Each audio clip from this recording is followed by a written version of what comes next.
Isang bayan sa labas ng Maynila ang biglang naging maingay. 35 bangkay ng babae ang natagpuang lumulutang sa palaisdaan ng hipon na nagdulot ng takot sa mga residente at pagkalito sa mga pulis.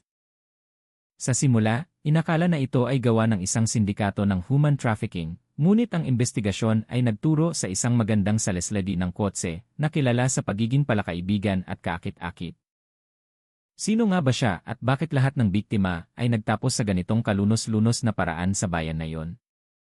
Kinabukasan, ang hangin sa labas ng Maynila ay mamasa-masa pa rin na may manipis na ulap na bumabalot sa mga palayan. Ang Barangay San Roque, isang maliit at tahimik na lugar, ay karaniwang napupuno lamang ng huni ng mga manok at tunog ng tubig mula sa palaisdaan ng hipon na hindi kalayuan sa pangunahing kalsada. Sanay na ang mga residente sa simpleng pamumuhay. Karamihan ay nagtutungo sa bukid, ang iba ay nag-aasikaso ng palaisdaan, at ang maliit na bahagi ay nagbebenta sa palengke ng munisipyo. Walang nakaisip na ang tahimik na bayan na yon ay magiging sentro ng pambansang atensyon. Ang payapang kapaligiran ay nabasag ng si Mang Tonyo, isang may-ari ng palaisdaan, ay nagmadaling pumunta sa kanyang palaisdaan. Dala niya ang isang timba at maliit na lambat upang tingnan ang anihang hipon kinagabihan. Sa simula, nakita lamang niya ang tahimik na ibabaw ng tubig na sumasalamin sa sikat ng araw sa umaga. Ngunit bigla siyang huminto. May lumulutang sa sulok ng palaisdaan na umakit ng kanyang pansin. Bakit parang sakoyan, bulong niya. Dahan-dahan siyang lumapit, inalis ang mga sanga at damo na nakaharang sa kanyang paningin. Nang ilang metro na lamang ang layo, tila nag-freeze ang kanyang katawan. Hindi iyon sako, iyon ay mahaba at basang itim na buhok na nakalutang sa tubig. Nang mas lumapit siya, malinaw na nakita ang maputlang mukha ng isang babae, lumulutang na walang buhay. Ang kanyang walang laman na mga mata ay nakatitig sa langit habang ang kanyang mga labi ay namumutla. Agad na itinapon ni Mang Tonyo ang timba na hawak niya. Napatigil ang kanyang paghinga. Diyos ko po! Bangkay! May bangkay sa palaisdaan, sigaw niya ng buong lakas. Ang sigaw na iyon ay nagpalingon sa ilang magsasaka na nagtatrabaho sa bukid. Nagmadali silang lumapit, mausisa sa nakita ni Mang Tonyo. Sa loob ng ilang minuto, mabilis na kumalat ang balita. Dagsa ang mga tao patungo sa palaisdaan. Ang kanilang mga mukha ay puno ng takot at pagtataka. Diyos ko, sino siya? Tanong ng isang ginang habang tinatakpan ang kanyang bibig ng panyo. Hindi taga rito, taga syudad yata, sagot ng iba. Biglang naging magulo ang paligid. Sinubukan ng ilang tao na hilahin ang bangkay sa gilid ng palaisdaan. Ngunit nang mayahon ang katawan, natahimik ang lahat. Luma ang damit ng babae, may marka ng sugat sa kanyang lieg at namumutla ang kanyang pulso, tila nakatali. Nagmamadaling dumating si Kapitan Ben, ang punong barangay, pagkarinig ng balita. Humihingal siya, pinagpapawisan kahit na malamig pa ang umaga. Totoo ba na may bangkay? Tanong niya na nanginginig ang boses. Opo, Kapitan. Naiahon na po ito mula sa palaisdaan, sagot ni Mang Tonyo na maputla ang mukha. Tinitigan ni Ben ang katawan at nilunok ang laway. Sinubukan niyang pakalmahin ang mga residente kahit na malakas ang tibok ng kanyang puso. Huwag nating hawakan ulit. Hihintayin natin ang pulis. Huwag kayong gumawa ng gulo, lahat ay kumalma, sabi niya ng malakas kahit na ang tono niya ay mas parang utos na nagpapanik kaysa sa katatagan ng isang leader. Ngunit mahirap panatilihin ang katahimikan. Ang mga bata ay umiiyak sa takot. Ang mga ina ay nagbubulungan na puno ng pagkabahala. At ang mga ama ay naghuhulaan. Nako, baka biktima ito ng pagpatay, Kapitan. Baka itinatapon lang, pinatay sa syudad tapos itinapon dito, o may masamang sindikato na pumasok sa bayan. Ang mga tinig na yon ay naghalo sa isang kaguluhan. Lalong nagulo si Ben. Alam niyang kapag kumalat ang tsismis, magiging sentro ng usap-usapan ang bayan na ito. Hindi nagtagal, narinig ang tunog ng sirena na papalapit. Dalawang sasakyan ng pulis ang pumasok sa bayan, na nagpasingit sa mga tao upang magbigay daan. Mula sa loob ng sasakyan ay bumaba ang ilang nakasuot uniforme. Isa sa kanila, isang batang investigador na nagngangalang Inspektor Leo, ang agad na namuno sa sitwasyon. Lahat ng residente, pakihintay sa malayo. Ito ay nagiging crime scene. Huwag hawakan ng anuman, sabi niya ng matigas. Sinimulan ni Leo at ng kanyang team na suriin ang bangkay. Kumuha sila ng mga litrato, itinala ang bawat detalye, at pagkatapos ay tinakpan ang katawan ng babae ng itim na tela. Ngunit may nakakagulat silang natagpuan. Sir, tignan niyo po, may mga marka ng pagkakagapo sa leg, bulong ng isa sa mga opisyal. Seryosong tumango si Leo. Hindi ito ordinaryong kamatayan. Malinaw na may karahasan dito. Ang mga salitang iyon ay lalong nagpakaba sa mga residente. Ang ilan ay umatras, tinakpan ang kanilang mga bibig. Mayroong pa nga na halos himatayin. Si Mang Tonyo na unang nakatagpo ng bangkay ay nanginginig pa rin. Nakasandal siya sa isang puno. Walang laman ang kanyang mga mata na nakatitig sa tubig ng palaisdaan. Bakit sa palaisdaan ko pa? Bakit hindi sa ibang lugar, bulong niya na tila nakakaramdam ng pagkakasala. Samantala, si Kapitan Ben ay balisa. Nakatayo siya sa likod ng mga residente. Maputla ang kanyang mukha. Ngunit hindi lamang dahil sa takot na makakita ng bangkay, sa kanyang puso ay may mas malalim na takot. Ramdam niya na ang pangyayaring ito ay hindi lamang nagkataon. May isang bagay na nagbabanta sa kanyang bayan. Lumingon si Leo kay Ben, Kapitan, kailangan kong ipunin ang lahat ng residente ngayong tanghali sa balay ng barangay. Kailangan nating itala kung sino ang nakakakilala sa biktimang ito. Susuriin din namin ang listahan ng mga bisita na dumating sa bayan. Mabilis na tumango si Ben kahit nabasa ng malamig na pawis ang kanyang sentido. Sige po, sir, i-anunsyo ko po mamaya. Ngunit bago umalis ang pulis, may sumigaw na isang residente. Diyos ko! Ayun! Mayroon pang isa. Mayroon pang bangkay. Lahat ay lumingon.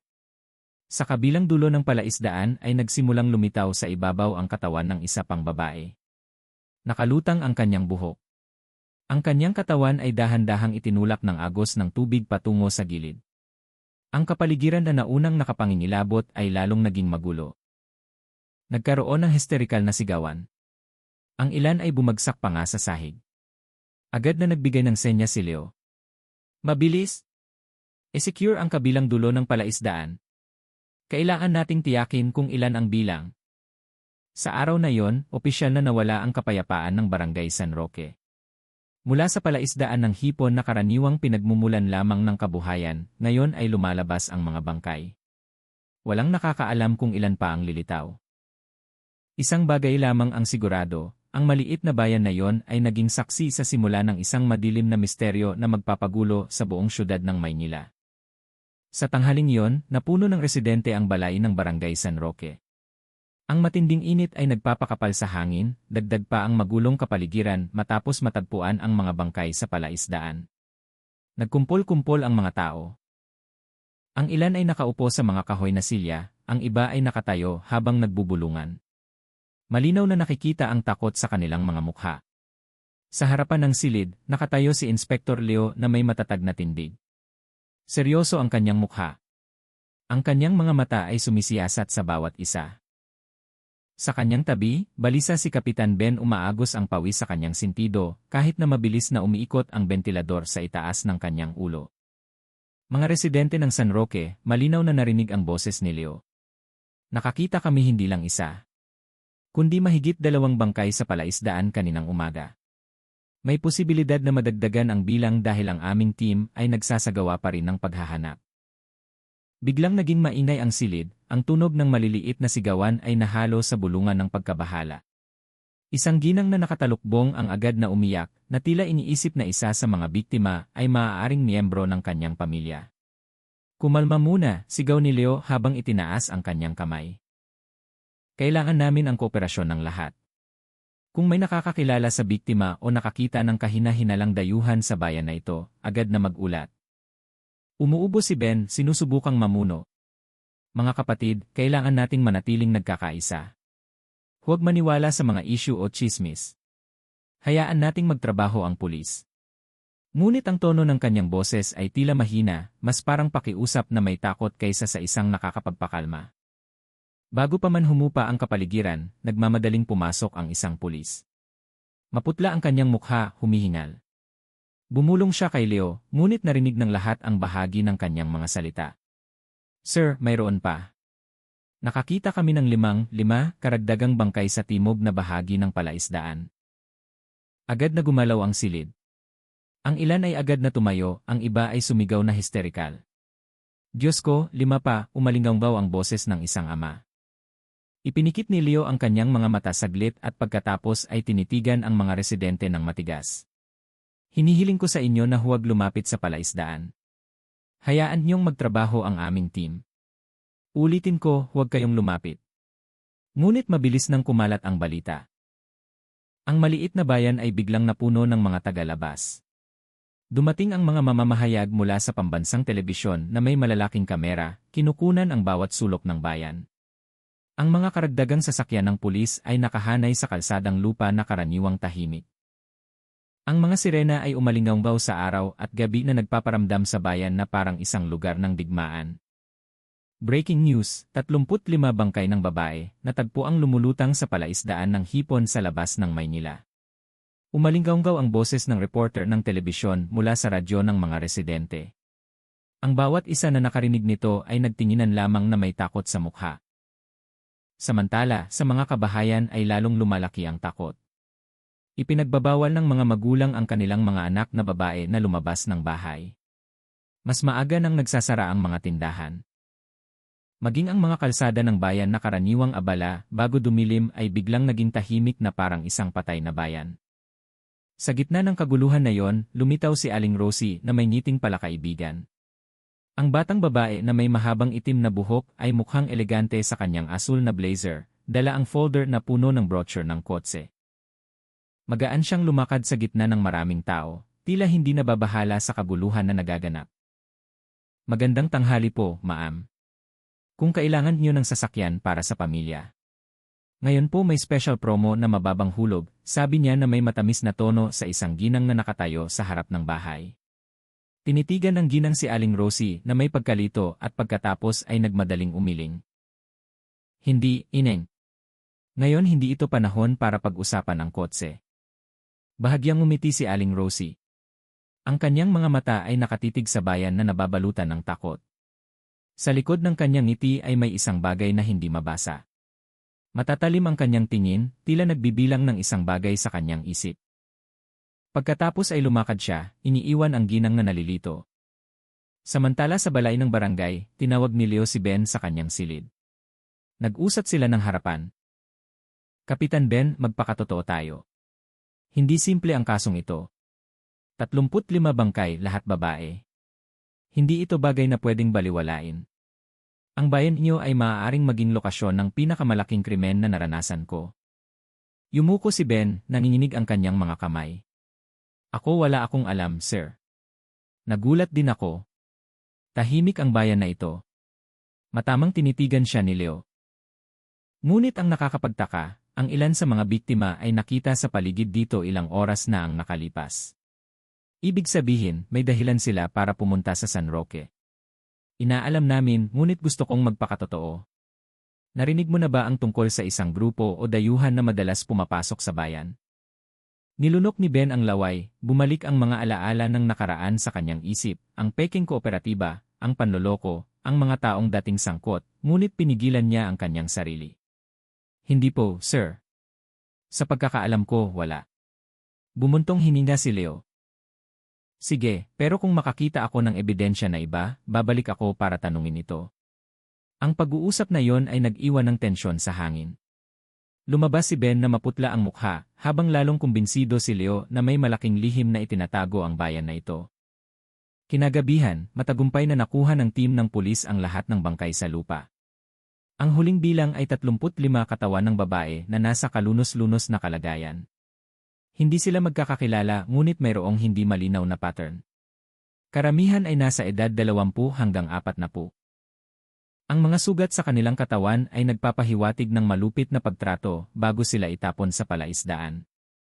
Ang Barangay San Roque ay opisyal na nagbago mula sa isang tahimik na lugar tungo sa isang lokasyon ng misteryosong patayan. At sa gitna ng maraming tao, si Aling Rosie ay bahagyang nakangiti habang dumadaan sa linya ng pulisya na may simpleng dahilan. Salesladi lang po ako, sir. Mag-aalok lang ng brochure. Walang sinuman ang nakaisip. Sa likod ng kanyang malambing na ngiti, siya ang sentro ng bagyo na magpapagulo sa lahat. Nang gabing iyon, ang langit ng San Roque ay kulay kahel. Ang bayan ay napuno pa rin ng tunog ng sirena at ilaw ng pulisya na walang tigil na nagtatrabaho simula pa umaga. Nagkumpul-kumpol ang mga residente sa harap ng kanilang mga bahay. Ang ilan ay naglakas loob lamang sumilip sa likod ng bintana. Ang takot ay hindi pa humupa, lalo na matapos umabot sa 35 ang bilang ng mga biktima. Sa gitna ng tensyonadong kapaligiran na iyon, mukhang kampante si Aling Rosie. Nakaupo siya sa isang plastik na silya sa isang maliit na tindahan ng kape sa gilid ng kalsada ng bayan, humihigop ng mainit na inumin habang binubuksan ang folder na puno ng brochure ng kotse. Isang bahagyang ngiti ang nakapaskil sa kanyang mga labi. Mukha siyang naiba sa lahat ng taong nababalutan ng takot. Sa katunayan, ang kanyang kalmado ay nagpapalingon sa ilang residente. Nakakapagtaka, may ganito pang pangyayari, nakakapagbenta pa, bulong ng isang ginang sa kanyang kaibigan. Hayaan mo na. Hanap buhay lang, sagot ng isa. Bahagya lang silang tinitigan ni Aling Rosie, pagkatapos ay muling yumuko upang basahin ang kanyang maliit na notebook. Sa loob ng notebook na iyon ay may listahan ng mga pangalan na maayos na nakasulat. Ang ilan sa mga pangalan ay nabura na. Kalmado ang kanyang mukha, tila nagbibilang ng target ng bentahan. Ngunit sa totoo lang, hindi iyon listahan ng mga mamimili ng kotse. Iyon ay listahan ng mga taong sangkot sa Peking Kooperatiba ilang taon na ang nakalipas. Samantala, sa pansamantalang istasyon ng pulisya na itinayo sa balay ng barangay, nakatitig si Inspector Leo sa whiteboard na puno ng mga tala. Maayos na nakadikit ang mga litrato ng mga biktima.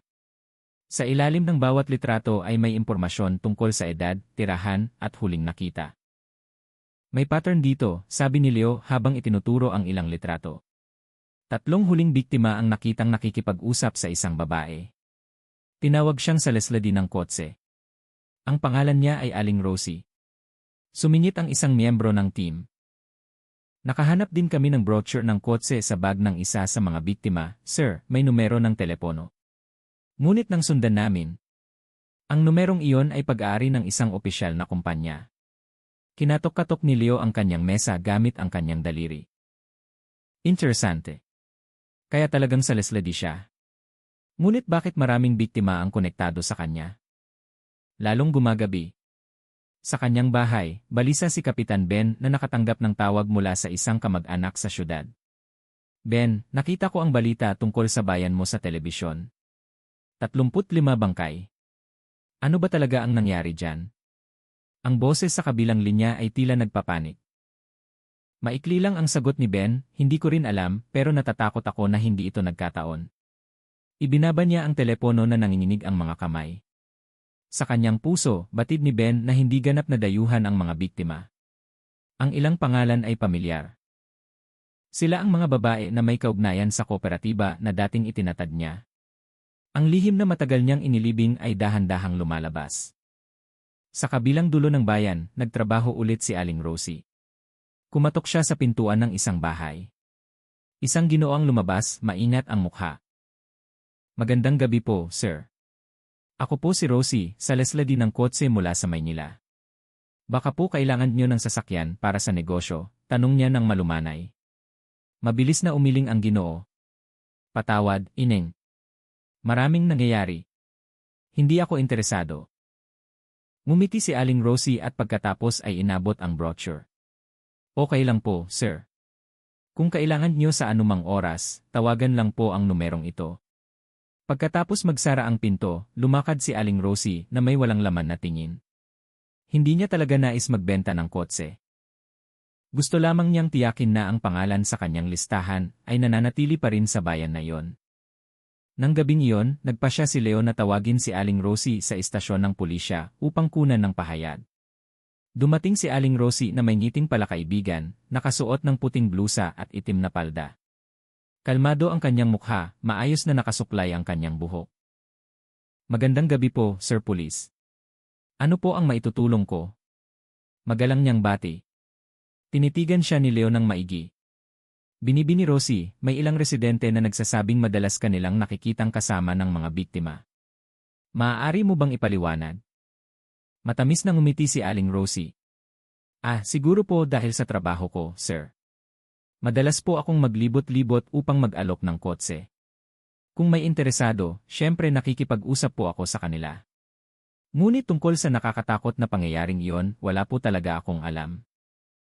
Ang kanyang sagot ay makatwiran. Maging ang tono ng kanyang boses ay puno ng katapatan. Ang ilang pulis na naroroon ay naapektuhan at naramdaman na siya ay biktima lamang ng sitwasyon. Ngunit hindi madaling maniwala si Leo. Itinala niya ang bawat salita, pinapansin ang ekspresyon ni Aling Rosie na halos walang bahid.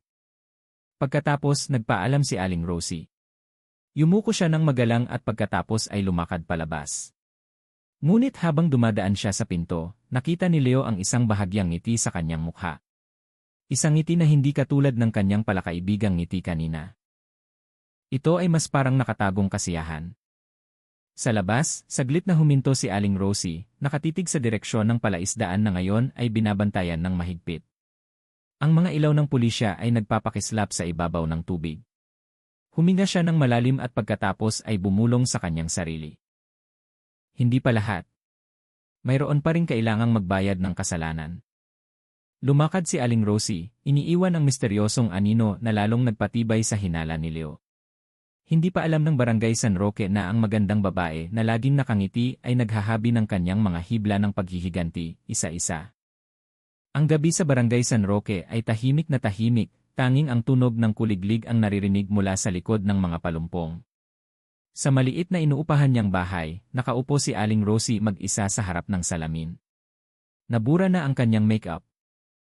Ang asul na blazer na karaniwan niyang suot ay nakatiklop na ngayon sa silya. Ang kanyang magandang mukha ay tila maputla, ngunit ang kanyang mga mata ay nagniningning tulad ng mainit na uling na mahirap patayin. Sa ibabaw ng mesa ay bukas ang isang kahoy na kahon. Puno ito ng mga lumang papel, kontrata, resibo, at mga tala ng utang.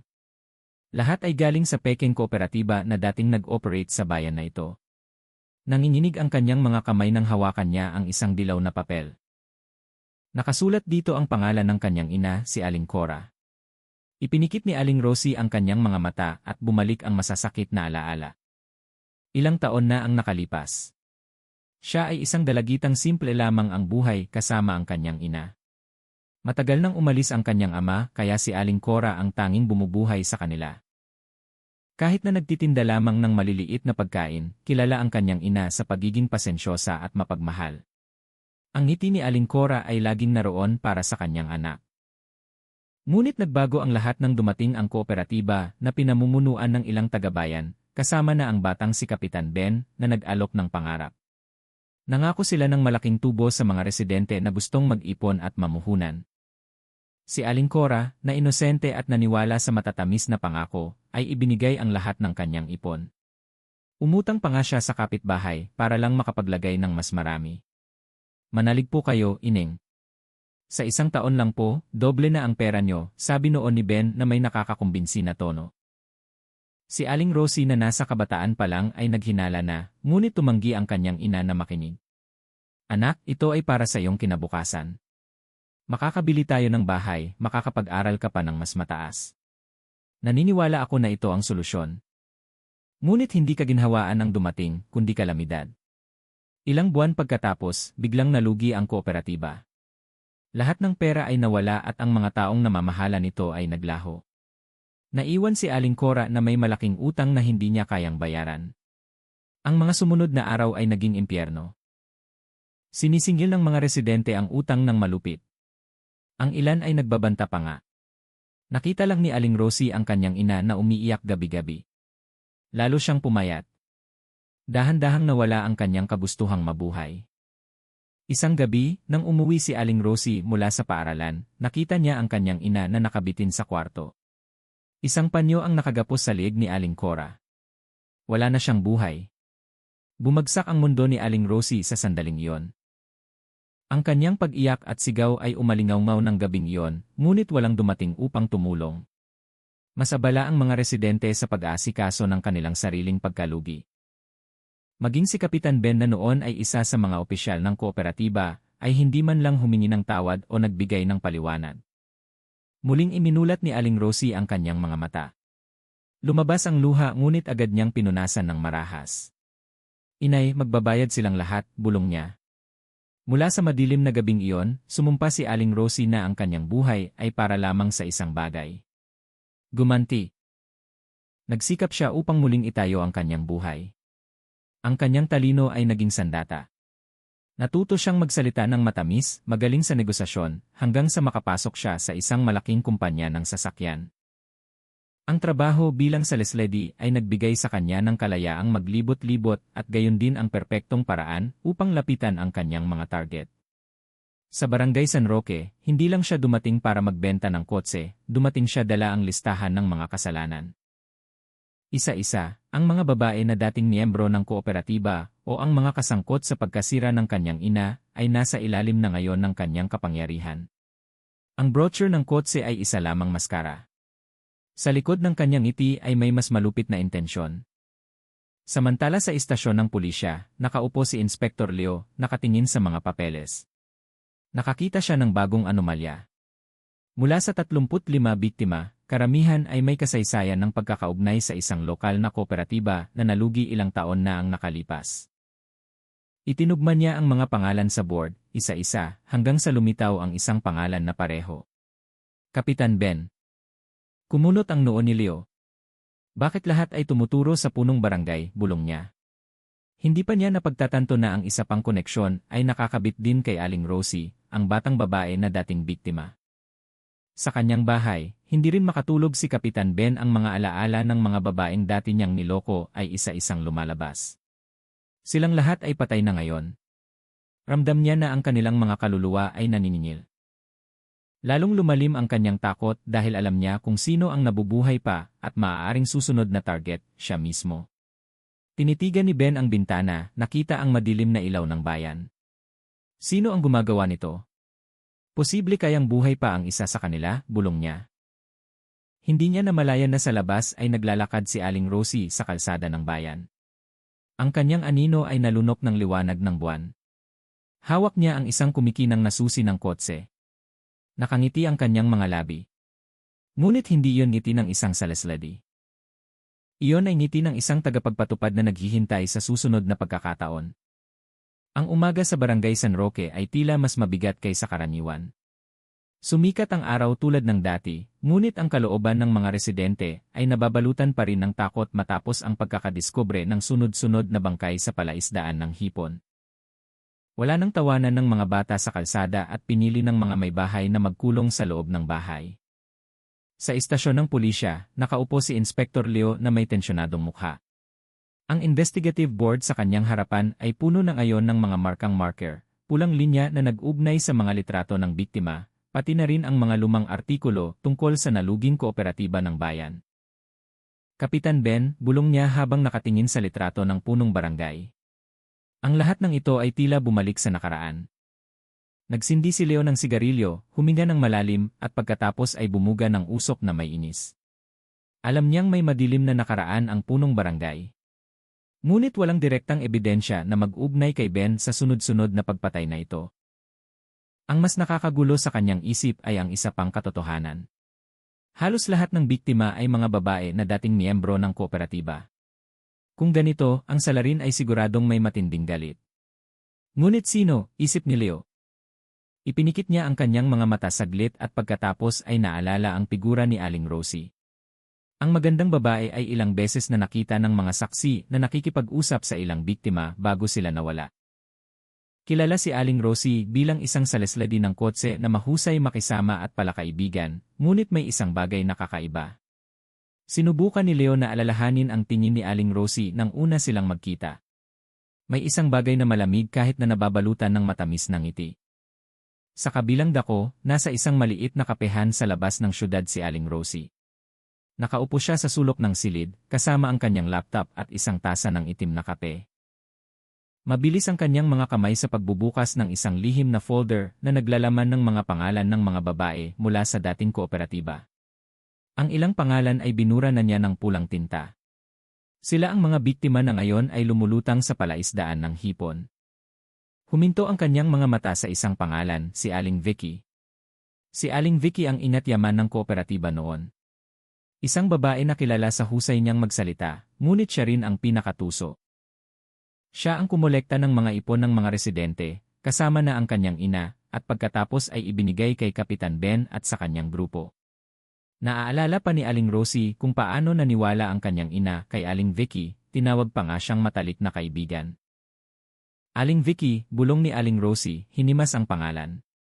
Malapit na ang iyong oras. Isang bahagyang ngiti ang lumabas sa kanyang mukha. Isang ngiti na hindi na mukhang sa isang salesledi, kundi sa isang tagapaghukom. Samantala sa kanyang bahay, abala si Aling Vicky sa paghahanda ng almusal para sa kanyang pamilya. Nasa katamtamang edad na siya, puno na ng kulubot ang kanyang mukha, ngunit ang kanyang pagiging mayabang ay hindi nagbago. Ramdam pa rin niya na mas matalino siya kaysa sa iba. Matagal nang lumpo ang kanyang asawa dahil sa sakit at bihira nang umuwi ang kanyang mga anak. Gayunpaman, hindi kailanman pinagsisihan ni Aling Vicky ang kanyang nakaraan. Para sa kanya, ang ginawa niya noon ay isang nabigong negosyo lamang. Paulit-ulit pa nga siyang nagsasabi, kung nagtagumpay lang ang kooperatiba, lahat ay pupurihin tayo. Kinabukasan, nang buksan niya ang pintuan ng bahay upang walisin ang bakuran, isang itim na kotse ang huminto sa harap ng kanyang bahay. Isang magandang babae ang bumaba na may ngiting palakaibigan. Nakilala siya ni Aling Vicky. Ay, Rosie, matagal na tayong hindi nagkita. Salesledi ka pa rin ng kotse, ha? Bati ni Aling Vicky na malakas ang boses. Nagbigay ng mainit na ngiti si Aling Rosie, tila walang galit na iniingatan. Opo, Aling Vicky. Napadaan lang po ako kaya dumaan. Baka po kailangan nyo ng bagong kotse. Nag-usat sila ng matagal. Sa labas, mukhang ordinaryo lamang ang pagtatagpo. Isang salesledi na nag-aalok ng paninda.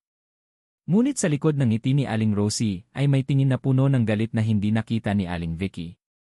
Alam ni Aling Rosie na hindi pa ngayon ang tamang panahon. Gusto niyang iparamdam muna kay Aling Vicky ang pagkabahala, ang anino ng kamatayan na patuloy na nagbabanta. Nang gabing iyon, nakatanggap si Leo ng bagong ulat.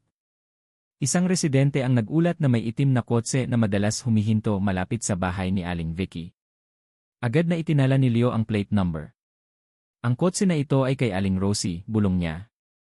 Ang kanyang isip ay napuno na ng mga palaisipan. Posible kaya na napadaan lang siya o siya ang nawawalang koneksyon sa lahat ng ito. Alam niya. Ang susunod na hakbang ay mas mahigpit na bantayan si Aling Rosie. Ngunit alam din ni Leo na ang babaeng iyon ay hindi ordinaryo. Ang kanyang talino, ang kanyang husay sa pagsasalita, at ang kanyang karisma ay madaling nakakapagloko ng sinuman. Kung siya nga ang salarin, hindi siya isang ordinaryong mamamatay tao, kundi isang pasensyosong mangangaso. Sa kanyang inuupahan, nakatitig si Aling Rosie sa lumang litrato ng kanyang ina na nakasabit sa dingding. Ang mahinahon na mukha ni Aling Cora ay tila nakikipag-usap sa kanya, Inay, malapit na ako sa rurok. Mararamdaman nila ang lahat ng sakit na naranasan natin noon. Ipinikit niya ang kanyang mga mata at pagkatapos ay muling binuksan ang listahan ng mga pangalan. Ilang tao na lamang at si Kapitan Ben ang nasa huling listahan. Mahigpit na kumuyom ang kanyang mga kamay. Titiyakin kong siya ang pinakamahirap ang buhay. Sa labas ng bintana, maliwanag na nakasabit ang buwan. Ngunit para kay Aling Rosie, hindi iyon liwanag ng pag-asa, kundi liwanag na gumagabay sa kanya sa madilim na landas ng paghihiganti. Nang gabing iyon, umuulan ng mahina sa Barangay San Roque.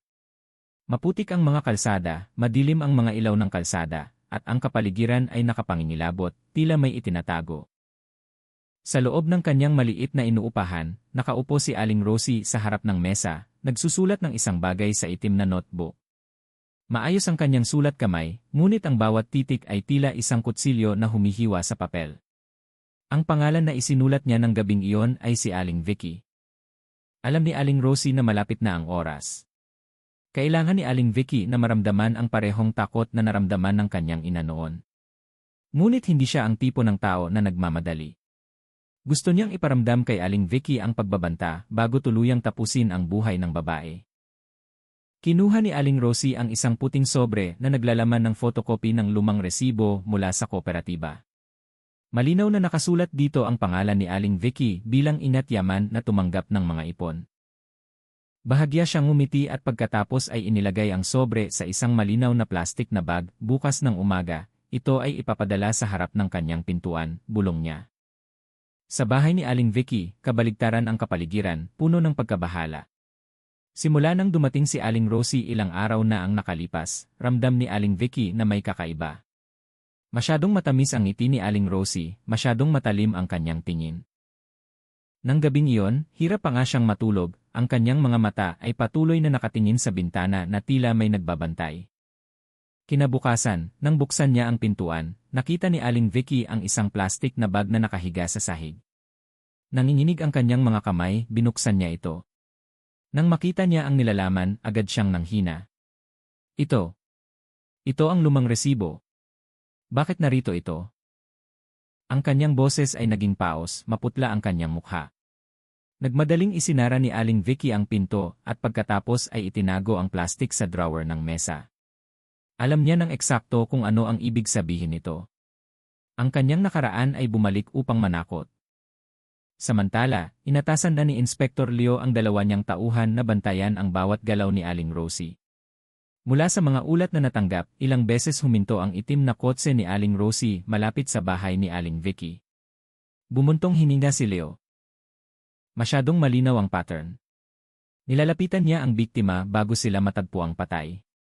Ngunit kailangan ko ng matibay na ebidensya. Sa istasyon, tinitigan niya ang malaking mapa ng bayan. Ang pulang bilog ay nagmamarka sa lokasyon ng mga natagpuang biktima. Lahat ay nasa paligid ng palaisdaan ng hipon. Hinimas niya ang kanyang baba, nag-iisip ng malalim. Kung si Aling Rosie na ang gumawa nito, siguradong may matinding dahilan siya. Hindi ito basta-bastang pagpatay. Nagpasya siyang personal na kumilos. Nang gabing iyon, inutusan ni Leo ang pagbabantay sa paligid ng bahay ni Aling Vicky. Si Aling Rosie ay kumilos ayon sa kanyang plano. Sa gabi, isinuot niya ang isang itim na kapote at pagkatapos ay naglakad patungo sa bahay ni Aling Vicky. Tahimik ang kalsada, tanging ang tunog ng tubig ulan ang tumutulo mula sa mga bubong ng mga bahay ng residente. Hawak niya ang isang maliit na kahon na naglalaman ng isang lumang kwintas. Kwintas ng kanyang ina na dating hiniram ni Aling Vicky at hindi na ibinalik. Ang mga hakbang ni Aling Rosie ay kalmado, tila naglalakad lamang siya. Ngunit sa likod ng kanyang walang emosyon na mukha, malakas ang tibok ng kanyang puso. Nang gabing ito, gusto niyang makita ang mas malalim na takot ni Aling Vicky. Ngunit, hindi niya namalaya na dalawang mata ang nagmamasid sa kanya mula sa malayo. Si Leo, kasama ang isang batang pulis na nagngangalang Berto, ay nagtago sa likod ng isang malaking puno, binabantayan ang kanyang mga galaw. Papunta siya sa bahay ni Aling Vicky, "Sir," bulong ni Berto. Mahinang tumango si Leo. Huwag magpadalos-dalos. Tignan natin kung ano ang gagawin niya. Sa loob ng bahay, balisa si Aling Vicky. Ang mahinang katok sa pinto ay nagpatalon sa kanya. Nanginginig ang kanyang mga kamay, bahagya niyang binuksan ang pinto. Walang tao. Tanging isang maliit na kahon ang nakahiga sa sahig. Maingat na kinuha ni Aling Vicky ito. Nang buksan niya ang kahon, lumaki ang kanyang mga mata. Ito ang kwintas na suot ko noon, bulong niya. Nanginginig ng husto ang kanyang katawan. Alam ni Aling Vicky na ang kwintas na yon ay kay Aling Cora, ina ni Aling Rosie.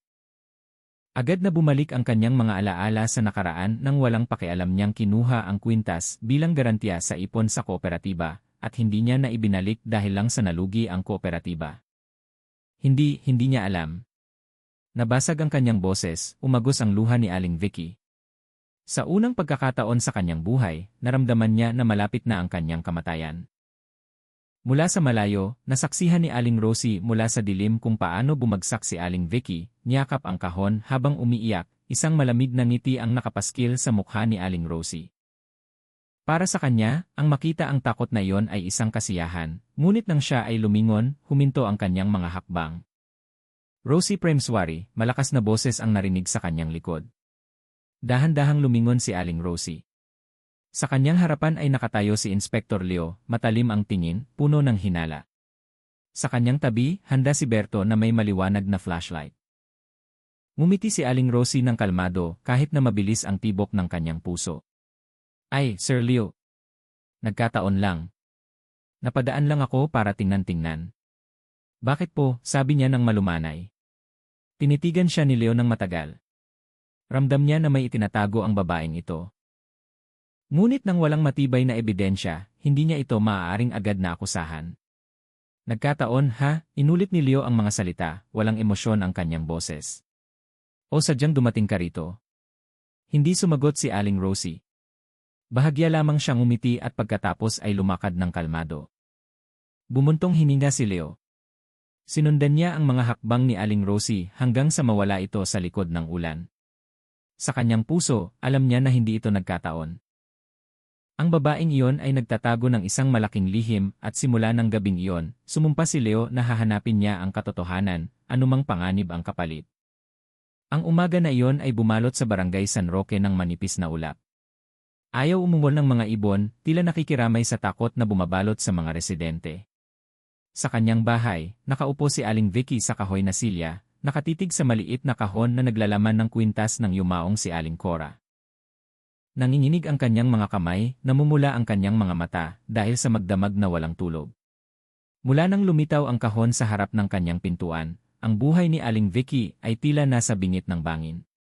Ang mga alaala ng nakaraan na matagal na niyang tinatago ay muling lumabas.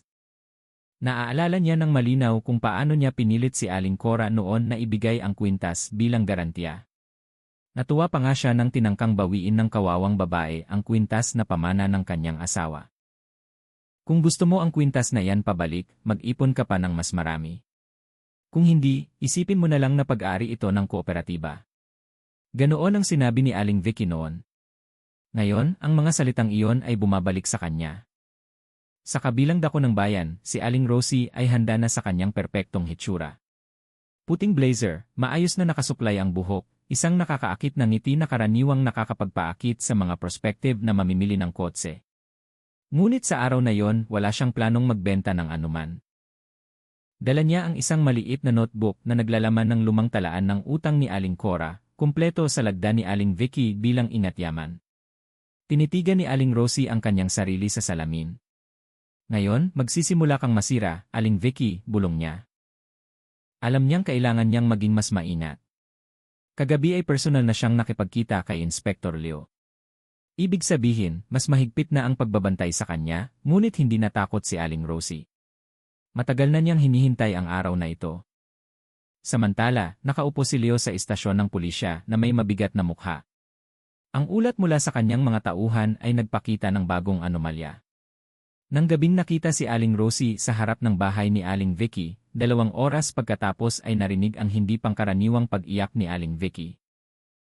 Inamin ng ilang kapitbahay na nakarinig sila ng tunog na parang isang taong umiiyak na nahalo sa hysterikal na sigawan. Kinatok-katok ni Leo ang mesa gamit ang kanyang daliri. Laging nandoon si Aling Rosie sa paligid ng mga biktima. Laging, ngunit masyado siyang matalino para mag-iwan ng ebidensya. Binuksan niyang muli ang mga lumang papeles. Ang mga tala tungkol sa peking kooperatiba ay nagpapakapal sa kanyang dibdib. Habang binabasa niya, lalong nagiging malinaw ang koneksyon. Halos lahat ng biktima ay mga babae na dating kasangkot sa pagpilit sa ibang residente na mag-ipon ng pera sa kooperatiba. Ngayon, may personal kang dahilan, hindi ba, bulong niya. Ramdam ni Leo na malapit na siya sa sagot. Ngunit habang papalapit, alam din niyang lalong lumalaki ang panganib. Kung si Aling Rosie nga ang salarin, hindi lang siya isang mamamatay tao, kundi isang taong nagplano ng paghihiganti ng maayos sa matagal na panahon. Sa tanghaling iyon, pinuntahan ni Aling Rosie ang bahay ni Aling Vicky sa simpleng dahilan ng pag-aalok ng mga bagong brochure ng kotse. Ang kanyang palakaibigang ngiti ay nagpatigil kay Aling Vicky ng bahagya, kahit na ang kanyang puso ay nababalutan pa rin ng takot. Aling Vicky, nagkataon lang po na napadaan ako rito. Dinalhan ko po kayo ng brochure. Baka po kailangan ng inyong mga anak ng bagong kotse, sabi ni Aling Rosie na malumanay ang boses. Nilunok ni Aling Vicky ang laway at pagkatapos ay kinuha ang brochure na nanginginig ang kanyang mga kamay. Sinubukan niyang umiti ngunit nanginginig ang kanyang boses. Salamat. Titingnan ko muna.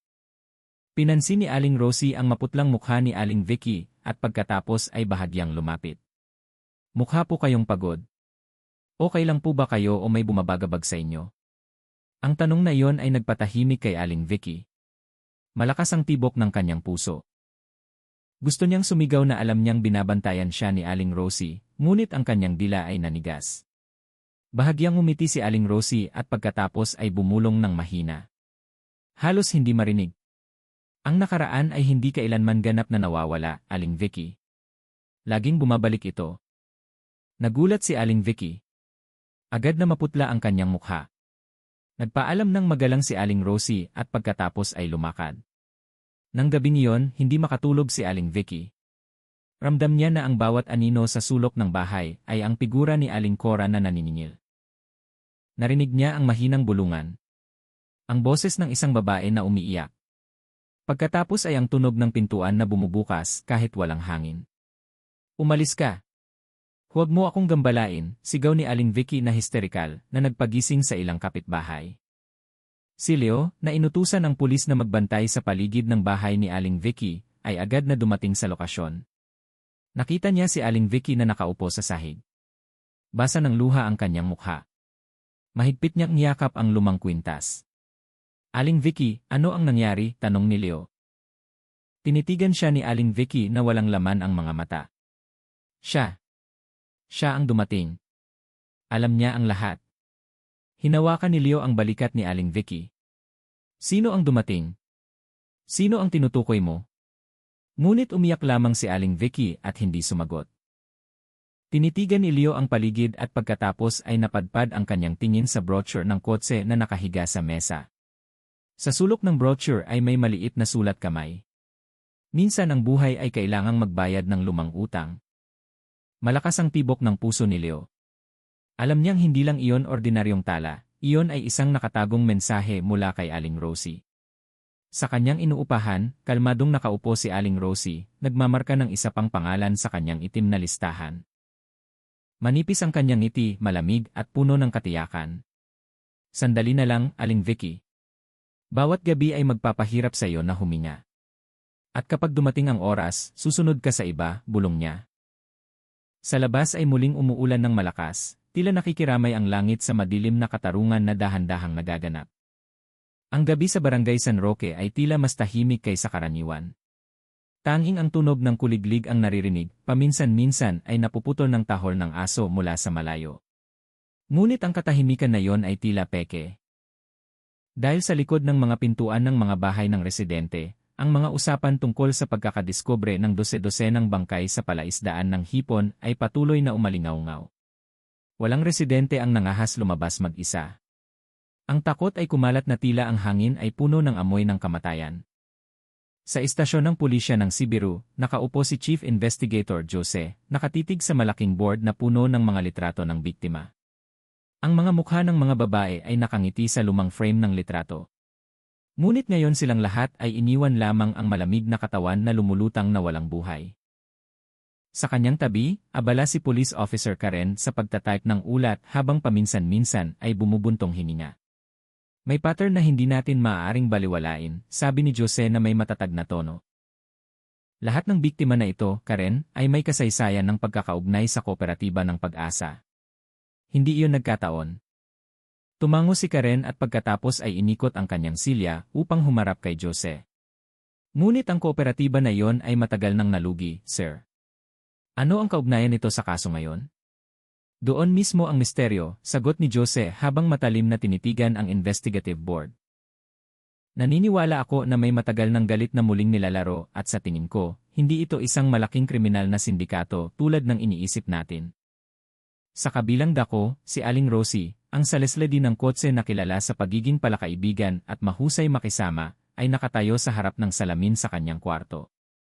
Ang suot niyang mapusyaw na asul na damit ay nagpapalabas ng kanyang elegante. Ang kanyang bahagyang ngiti ay tila perpekto. Ngunit sa likod ng kanyang mahinahon na mga mata ay may hindi nakikitang bagyo. Kinuha ni Aling Rosie ang isang maliit na kahon mula sa drawer ng mesa. Sa loob nito ay nakatago ang isang lumang litrato. Ang kanyang ina, ang yumaong si Aling Nena, na may malungkot na mukha habang hawak ang sulat ng utang mula sa kooperatiba na dating nagpahirap sa kanya. Ang alaala na yon ay sumakit kay Aling Rosie. Hindi lang ito tungkol sa pagpatay, bulong niya. Ito ay tungkol sa pagbabayad ng buong sakit na iniwan nila. Lumuluha ang kanyang mga mata, ngunit ang kanyang ngiti ay nakaukit pa rin. Isang ngiti na matagal nang nanloko sa maraming tao. Isang ngiti na nagpaparamdam sa sinuman na komportable nang hindi namamalayan na sila ay pumapasok sa kanyang bitad. Kinabukasan, muling nagulo ang bayan nang matagpuan ang ika-36 na biktima. Ngayon, lumulutang ito ng mas malayo mula sa pangunahing palaisdaan. Sinubukan ni Kapitan Mario na pakalmahin ang mga residente sa isang maikling talumpati, ngunit nanginginig ang kanyang boses.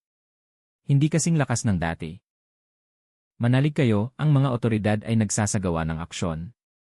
Huwag kayong gumawa ng bagong kaguluhan, sabi niya na may pilit na ngiti. Ngunit sa gitna ng maraming tao, binantayan ni Aling Rosie ang kapitan na may tingin na hindi nakikita ng iba. May malalim na galit, ngunit itinago niya ito ng mahigpit sa likod ng pagkukunwari. Samantala, nagsimulang ilabas ng investigasyon ni Jose ang bagong direksyon.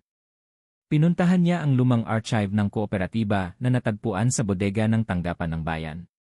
Mula sa lumang financial records, nakita niya ang mga pangalan na pareho ng mga biktima na natagpuan. Sa hilera ng mga lagda ay may pangalan ng isang taong buhay pa, si Kapitan Mario. Kaya, ang kapitan ay isa sa mga nagtatag ng kooperatiba na ito, bulong ni Jose habang kinukutkot ang kanyang daliri sa mesa. Tinitigan siya ni Karen na nakakunot ang noo. Kung gayon, sir. Hindi ba maaaring ang pangunahing motibo ay paghihiganti sa mga tao ng kooperatiba? Tumango si Jose. At sinuman ang salarin, mayroon siyang malinaw na listahan. Lahat ng dating sangkot ay isa-isang pinatay. Nang gabing iyon, nakaupo si Aling Rosie sa teresa ng kanyang simpleng inuupahan, nagsusulat ng isang bagay sa kanyang brown na leather na notebook. Ang mga pangalan ay nakasulat sa itim na tinta. Sa itaas, ang ilang pangalan ay binura na niya ng makapal at isang malaking pangalan na lamang ang nananatiling buo, si Kapitan Mario. Isinara niya ang notebook ng dahan-dahan at pagkatapos ay tinitigan ang madilim na langit sa itaas. Isa na lang at matatapos na ang lahat. Ngunit hindi niya alam na mula sa likod ng mga anino ng puno, may nagmamasid sa kanya. Sinusundan ni Police Officer Karen si Aling Rosie simula pa hapon, naramdaman na may kakaiba sa kilos ng magandang babae. Malakas ang tibok ng puso ni Karen. Gusto niyang agad na mag-ulat kay Jose. Ngunit alam din niya na ang bawat padalos-dalos na hakbang ay maaaring ikapahamak ng kanyang buhay. Sa unang pagkakataon, ang pag-iisip na ang salarin ay nasa harap niya ay nagpakaba sa kanyang katawan. Kinabukasan, nagulat ang istasyon ng pulisya sa ulat ni Karen. Ikinuwento niya ang kanyang pagmamasid kay Aling Rosie. Kung paano mukhang kahina-hinala ang babae na may notebook. Ngunit, itinaas ni Jose ang kanyang kilay. Sigurado ka bang salesladi siya ng kotse? Lahat ng tao sa bayan na ito ay tinuturing pa nga siyang kaibigan. Huwag nating sanang mapagbintangan ng mali. Ngunit malakas ang pakiramdam ko, sir, giit ni Karen. Hindi tingin ng ordinaryong tao ang tingin niya. Natahimik ng matagal si Jose at pagkatapos ay nagsalita, sige, mas mahigpit nating bantayan siya. Kung totoo nga, maaga o huli ay magkakamali siya. At sa oras na yon, kailangan nating maging handa. Sa gabi, muling nakatayo si Aling Rosie sa harap ng salamin. Ngayon ay mas malawak ang kanyang ngiti. Isang ngiti na puno ng tagumpay. Alam niyang malapit na ang oras. Alam niyang ang kanyang bersyon ng katarungan ay malapit ng maging perpekto. Ngunit hindi rin niya namalayan na ang iba pang anino ay nagsimulang gumalaw sa kanyang likuran. Ang pulisya, ang balisang mga residente, at lalo na si Karen ay dahan-dahang nagsara ng distansya. Ang labanan sa pagitan ng personal na paghihiganti at batas ay malapit ng sumiklab, naghihintay na lamang ng panahon. Ang hangin sa gabi sa Barangay San Roque ay muling napuno ng pag-aalinlangan. Mas mabilis na isinara ng bawat bahay ang pintuan. Maliwanag na nakasindi ang mga ilaw, tila makakataboy sa takot na patuloy na bumabagabag. Ngunit ang katahimikan na iyon ay isang ilusyon lamang. Sa labas, patuloy na gumagalaw ang madilim na anino, nagtatago ng lihim na dahan-dahang lumalabas. Nakaupo si Police Officer Karen sa loob ng sasakyan ng pulis na nakaparada hindi kalayuan sa inuupahan ni Aling Rosie. Matatag ang kanyang mga mata na nakatitig sa bintana ng kwarto ng babae. Sinusubukan niyang makuha ang bawat galaw. Nang gabing ito, hindi lang siya nagmamasid.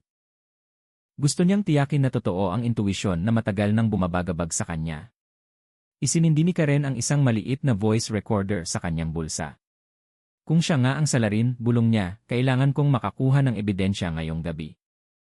Sa loob ng kwarto, nakatayo si Aling Rosie sa harap ng mesa, muling binuksan ang kanyang brown na leather na notebook. Mas makapal na ang itim na tinta sa loob nito na may maraming pangalan na nabura na. Nanginginig ang kanyang mga kamay nang tinitigan niya ang huling pangalan na natitira.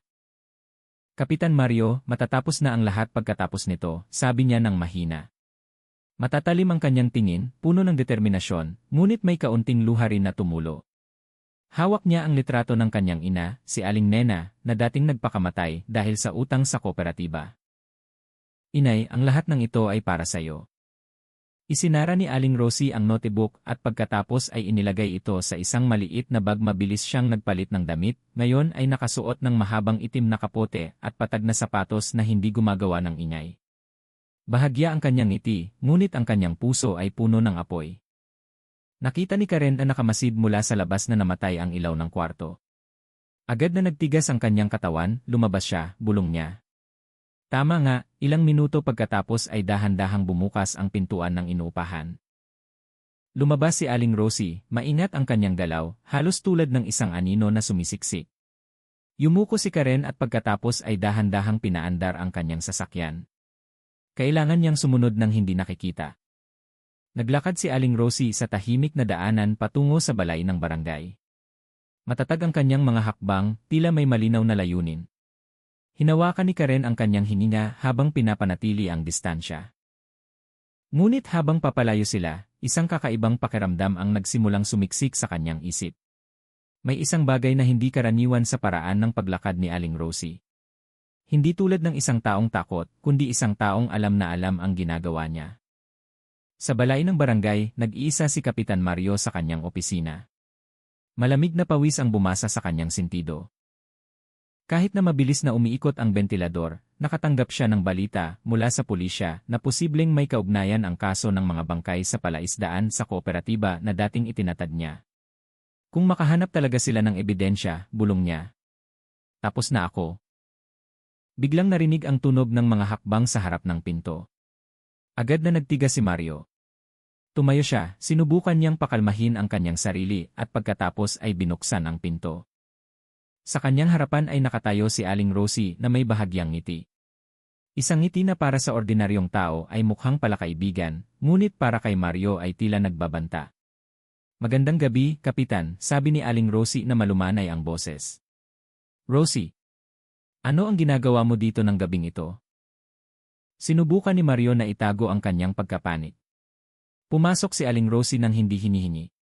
Ang kanyang tingin ay sumiyasat sa silid at pagkatapos ay huminto sa mesa ng opisina ng kapitan na puno ng mga papel. Gusto ko lang po sanang makipag-usap ng sandali, sir, tungkol sa nakaraan at sa utang na hindi pa nababayaran. Natahimik si Mario. Maputla ang kanyang mukha. Nagsimula siyang magkaroon ng kamalayan na ang babae na kilala niya bilang salesladi ng kotse ay may itinatago na mas mapanganib. Si Karen, na sumusunod mula sa malayo, ay nagtago sa likod ng mga puno malapit sa balay ng barangay. Nakita niya si Aling Rosie na pumasok at pagkatapos ay mahigpit na isinara ang pinto. Malakas ang tibok ng kanyang puso. Ito ang sandaling hinihintay ko, isip niya.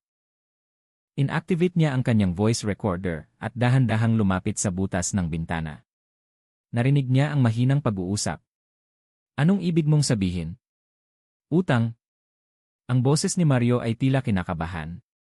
Utang na dugo, sir, sagot ni Aling Rosie na kalmado, ngunit malamig. Namatay ang aking ina dahil sa kooperatiba na itinatad ninyo.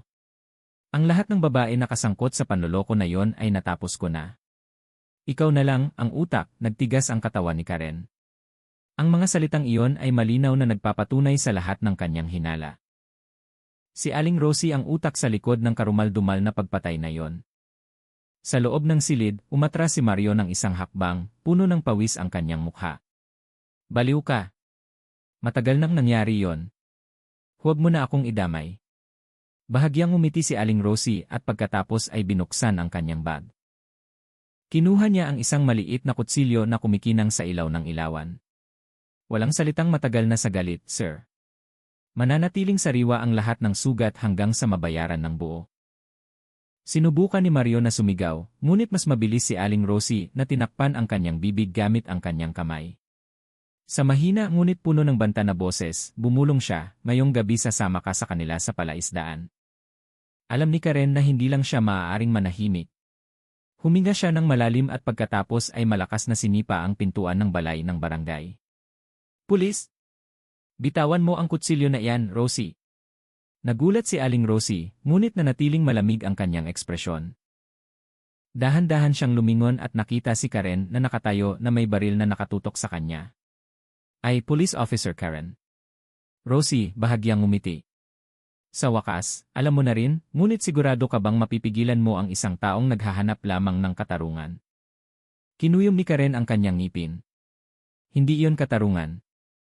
Iyon ay patayan. Bahagyang tumawa si Aling Rosie. Umalinggaw ang kanyang tawa sa silid. Minsan, ang katarungan ay kailangang ipatupad sa madilim na paraan. Umabot sa rurok ang tensyon. Nanginginig pa rin si Mario sa sulok ng silid.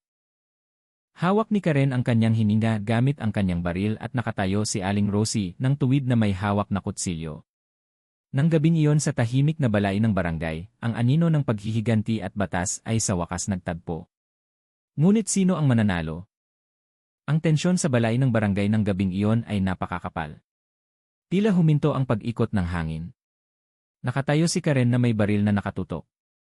Bahagyang nanginginig ang kanyang mga kamay kahit na sinusubukan ng kanyang mga mata na manatiling nakatutok. Sa kanyang harapan, si Aling Rosie ay kalmado pa rin na may hawak na kumikinang na kutsilyo na nakatutok sa dibdib ni Kapitan Mario.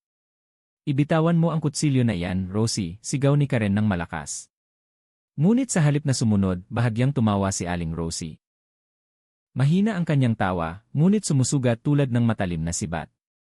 Hindi mo ba naintindihan, Karen, sabi niya ng mahina. Ang taong ito ay karapat-dapat mamatay. Siya ang dahilan ng pagkasira ng aking ina. Ang lahat ng paghihirap ay nagsimula sa kanya. Ngayong gabi gusto ko lang isara ang lumang aklat na matagal nang nagpapaso sa aking buhay. Nakatulala si Mario sa sahig. Maputla ang kanyang mukha, nanginginig ng husto ang kanyang katawan. Ako. Humihingi ako ng tawad, Rosie. Mali ako. Ngunit huwag mong gawin ito. Huwag mo akong patayin. Lumingon si Aling Rosie at tinitigan ang kapitan na may tingin na puno ng galit. Ang paghingi ng tawad ay hindi makakapagbalik sa buhay ng aking ina. Biglang narinig ang tunog ng mabilis na mga hakbang mula sa labas. Lumitaw si Inspector Jose kasama ang dalawa pang pulis. Agad niyang itinaas ang kanyang mga kamay, binigyan ng senya si Karen na huwag magpadalos-dalos. Rosie, sigaw ni Jose. Sapat na. Ilagay mo ang kutsilyo na yan sa sahig ngayon din. Ngayon ay natahimik si Aling Rosie. Ang kanyang mga mata ay nakatingin kay Jose. Pagkatapos ay kay Karen at pagkatapos ay muling bumalik kay Mario. May malinaw na pagtatalo sa kanyang mukha. Nanginginig ang kanyang mga labi ngunit nanatiling mahigpit ang hawak niya sa kutsilyo. Maaari ba akong bigyan ng katarungan ng pulisya? Sigaw ni Aling Rosie, basag ang kanyang boses. Ilang taon akong naghintay, ilang taon kong tiniis ang sakit. Namatay ang aking ina ng kalunos-lunos dahil sa bulok na kooperatiba na pinamumunuan ng kapitan na ito. At walang sinuman sa inyo ang nag-abala. Lumapit si Jose. Matatag ang kanyang boses ngunit malumanay. Naiintindihan ko ang iyong sakit. Alam ko ang sugat na yan ngunit mali ang pinili mong paraan, Rosie. Ang pagpatay ay hindi magdadala ng kapayapaan, magdudulot lamang ito ng bagong sugat. Umiling ng malakas si Aling Rosie. Bumagsak ang kanyang luha. Matagal na ang aking sugat. Sa pamamagitan lamang ng kanilang dugo makakapayapa ang aking ina. Umabante si Karen ng isang hakbang na nakataas pa rin ang baril. Rosie, babae ako tulad mo. Nararamdaman ko ang bahagi ng iyong sakit. Ngunit kung papatayin mo siya ngayon, hindi ka mas mabuti kaysa sa mga taong dating nagpahirap sa iyong ina. Ulitin mo lamang ang parehong masamang siklo. Ang mga salitang iyon ay nagpatahimik kay Aling Rosie ng sandali. Lumuluha ang kanyang mga mata, nanginginig ang kanyang katawan. Ngunit nang muling bumalik ang kanyang tingin kay Mario na nakayuko sa takot, muling nagliyab ang kanyang galit. Hindi, kailangan siyang mamatay ngayong gabi. Itinaas ni Aling Rosie ang kanyang kutsilyo ng mas mataas. Sumigaw si Mario ng hysterikal. Sa loob ng ilang segundo, hinila ni Karen ang gatilyo. Door. Ang kutsilyo sa kamay ni Aling Rosie ay nahulog sa sahig, dumulas hanggang sa bumangga sa mesa. Duguan ang kanyang balikat, tumagos ang bala sa kanyang laman. Nabaluktot si Aling Rosie. Nagulat ang kanyang mukha at galit. Bakit hindi mo ako hinayaang tapusin ito? Sigaw niya na may kawalan ng pag-asa. Mabilis na tumakbo si Karen, sinipa ang kutsilyo palayo, at pagkatapos ay pinusasan ang dalawang kamay ni Aling Rosie na ngayon ay nanghihina. Pareho silang humihingal. Lumapit si Jose. Matatag ang kanyang mukha, ngunit ang kanyang mga mata ay nagpapakita ng awa. Tinitigan niya si Aling Rosie na ngayon ay nakatulala, tumutulo ang dugo mula sa kanyang balikat. Ikaw ay isang matalinong babae, Rosie. Maaari kang maging isang mahusay na bagay sa iyong buhay. Ngunit pinili mo ang landas na puno ng dugo, sabi ni Jose na mahina. Yumuko si Aling Rosie. Bumagsak ang kanyang luha na bumabasa sa sahig. Walang nakakaintindi. Namatay ako ng kahiyahiya at silang lahat ay tila walang kasalanan. Hinawakan ni Karen ang kanyang hininga. Ramdam niya ang sakit na lumalabas sa bawat salita ni Aling Rosie. Ngunit hindi na maaaring ipaglaban ang katarungan. Samantala, nakaupo pa rin si Mario na nanginginig sa sulok ng silid. Walang laman ang kanyang tingin, maputla ang kanyang mukha. Nakaligtas siya sa kamatayan, ngunit ang takot na naiwan ay tila sumisira sa kanyang pagkatao. Matamang tinitigan siya ni Jose. Kapitan, ang iyong nakaraan ay hindi maitatago magpakailanman. Hahabulin ka ng batas, maaga o huli. Yumuko si Mario, hindi nang ahas na tumingin pabalik. Sa kanyang mga mata ay malinaw na nakikita ang takot na ang kanyang madilim na lihim ay malapit ng mabunyag. Biglang tumawa si Aling Rosie ng mahina, isang mapait na tawa na nahalo sa pag-iyak. Tingnan mo, sa wakas babagsak din siya. Ngunit nakakalungkot, ako ang itinuturing na kriminal dito. Gayong ginawa ko lang ang hindi nagawa ng batas. Si Karen na nakarinig mula sa likod ng salamin ay naramdaman na lalong sumisikip ang kanyang dibdib. Ang mga salita ni Aling Rosie ay tila latigo. Alam niyang mali ang babae, ngunit alam din niya na may mapait na katotohanan sa likod ng kanyang mga sinasabi. Pagkatapos ng ilang oras, itinigil ang interogasyon. Si Aling Rosie ay muling iginapos sa selda. Samantala, pansamantalang ikinulong si Mario para sa karagdagang pagsisiyasat. Sa pasilyo, naglakad si Karen sa tabi ni Aling Rosie. Sa unang pagkakataon, nag-usat sila ng walang baril at kutsilyo sa pagitan nila. Hindi kita kinasusuklaman, Rosie, sabi ni Karen ng mahina. Kinukonsinti ko lang ang pinili mong paraan. Kung sana naniwala ka sa batas. Lumingon si Aling Rosie, namamaga ang kanyang mga mata, ngunit bahagya ang kanyang ngiti. Naniwala ako noon, ngunit ang batas ay hindi kailanman naroon para sa maliliit na tao tulad namin. Kaya, nilikha ko ang sarili kong batas. Natahimik si Karen, hindi makasagot. Nang gabing iyon sa istasyon ng pulisya, dalawang bagay ang malinaw. Opisyal na itinakda si Aling Rosie bilang pangunahing suspect sa sunod-sunod na pagpatay. Si Mario, ang kapitan, ay nagsimulang masangkot sa investigasyon sa Peking Kooperatiba na matagal nang itinago. Ngunit isang bagay pa rin ang nakasabit sa hangin. May ipatupad ba talaga ang katarungan o matatapos ang kasong ito sa isang kompromiso? Si Jose, Karen, at ang lahat ng residente ng Barangay San Roque ay naghihintay na ngayon ng sagot. Nang gabing iyon ay bumuhos ang malakas na ulan sa Barangay San Roque. Tahimik ang mga kalsada. Tanging ang madilim na ilaw ng kalsada ang kumikislap sa gitna ng manipis na ulap. Sa selda ng Polsek Sibiru, nakaupo si Aling Rosie sa sulok ng selda. Nakasandal ang kanyang katawan sa mamasamasang dingding. Walang laman ang kanyang mga mata na nakatitig sa bakal na rehas, tila ang kanyang isip ay lumulutang malayo sa maliit na silid na iyon. Ngunit may isang bagay na kakaiba. Simula ng huling interogasyon, hindi na siya nagrebelde. Wala nang sigawan, wala nang panunuya sa batas. Ang natitira na lamang ay isang kahina-hinalang katahimikan. Sa opisina, muling sinuri ni Inspektor Jose ang mga papeles ng Peking Kooperatiba. Habang binabasa niya, lalong nagiging malinaw na ang bakas ng pera ay direktang tumuturo sa personal na account ni Kapitan Mario. Dose-dose ng milyong piso ang dumaloy doon. Ebidensya na siya nga ang pangunahing utak. Bumuntong hininga si Jose. Kaya pala, si Aling Rosie na ang nagsasabi ng totoo, mali lang ang kanyang paraan, bulong niya. Samantala, si Police Officer Karen na nakaduty ng gabing iyon ay balisa. Ang kanyang intuwisyon ay nagsasabing may masamang mangyayari. Lumapit siya sa selda at tinitigan si Aling Rosie na nakaupo pa rin ng tahimik. Rosie, mahinang tawag ni Karen, sinusubukang magbukas ng pag-uusap. Lumingon si Aling Rosie, isang bahagyang ngiti ang nakapaskil sa kanyang mukha. Alam mo, Karen, ang ulan na ito ay nagpapaalala sa akin sa huling gabi ng aking ina. Umuulan din ng malakas noon. Umiyak ako sa harap ng bahay, umaasang may tutulong, ngunit wala. Lahat ng tao ay tumingin lang at pagkatapos ay umalis. Hinawakan ni Karen ang bakal na rehas, masakit ang kanyang puso. Naiintindihan ko ang iyong sakit, ngunit kailangan mong hayaan ang batas na kumilos. Natagpuan na ni Inspektor Jose ang matibay na ebidensya laban kay Mario. Sa pagkakataong ito, hindi siya makakatakas. Bahagyang tumawa si Aling Rosie. Naniwala ka pa rin na kaya siyang pabagsakin ng batas. Maraming pera si Mario, maraming koneksyon. Kaya niyang bilhin ang lahat, kasama na ang katotohanan. Mabilis na umiling si Karen. Hindi, hanggat narito ako, hindi ko hahayaan na mangyari yon. Nagkatinginan sila. May sugat, may determinasyon, may malaking agwat sa pagitan nila na mahirap tulay.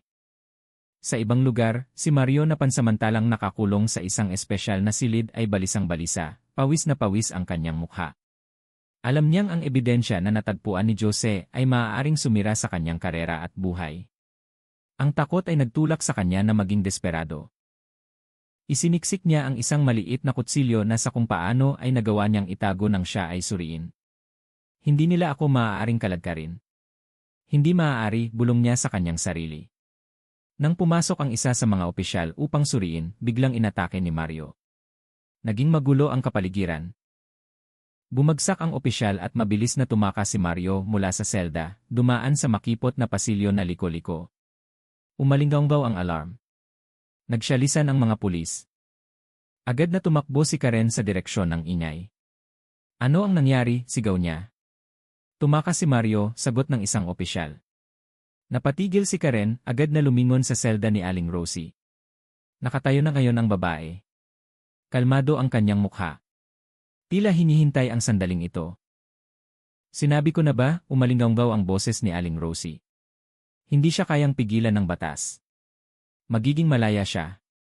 Kinuyom ni Karen ang kanyang kamao at pagkatapos ay tumakbo kasunod ng team na humahabol kay Mario. Ang habulan ay nagtapos sa isang lumang bodega malapit sa madilim na palayan. Nagtago si Mario doon. Humihingal siya. Biglang bumukas ang pintuan at ang lumabas ay hindi pulis, kundi si Aling Rosie.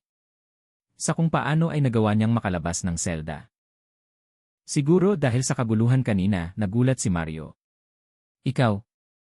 Dahan-dahang lumapit si Aling Rosie, nagniningning ang kanyang mga mata. Sa wakas nagkita rin tayo ng walang rehas, walang pulis sa pagitan natin. Alam mong matagal ko nang hinihintay ang sandaling ito. Umatras si Mario, nanginginig ang maliit na kutsilyo sa kanyang kamay. Huwag kang lumapit. Kung mangahas ka, gagawin ko. Bago pa man niya matapos ang kanyang pangungusap, nahawakan na ni Aling Rosie ang kanyang pulso, pinilipit ito, na nagpahulog sa kutsilyo. Ang dalawang babae ay naglaban ng husto, natumba sa maalikabok na sahig. Sa sandaling iyon, dumating si Karen at Jose kasama ang ilang pulis. Nasaksihan nila ang eksena mula sa pintuan ng bodega. Rosie! Itigil mo iyan, sigaw ni Jose. Ngunit tila hindi narinig ni Aling Rosie. Pinipigan niya si Mario sa sahig. Ang kanyang dalawang kamay ay nakapalibot sa leg ng kapitan. Umagos ang luha sa kanyang pisngi na nahalo sa galit. Ito ay para sa aking ina, para sa lahat ng sinira mo, sigaw niya. Mabilis na lumapit si Karen, sinubukang hilahin ang katawan ni Aling Rosie. Sapat na, Rosie. Kung gagawin mo ito, talagang magiging katulad ka ng sinasabi nila, isang walang pusong mamamatay tao. Natahimik si Aling Rosie ng sandali. Ang nanginginig niyang mga kamay ay nakakapit pa rin, ngunit ang kanyang tingin ay nagtagpo sa mga mata ni Karen. May kawalan ng pag-asa roon. Dahan-dahang nanghina ang kapit na yon. Sa wakas ay binitawan ni Aling Rosie si Mario na umubo ng malakas.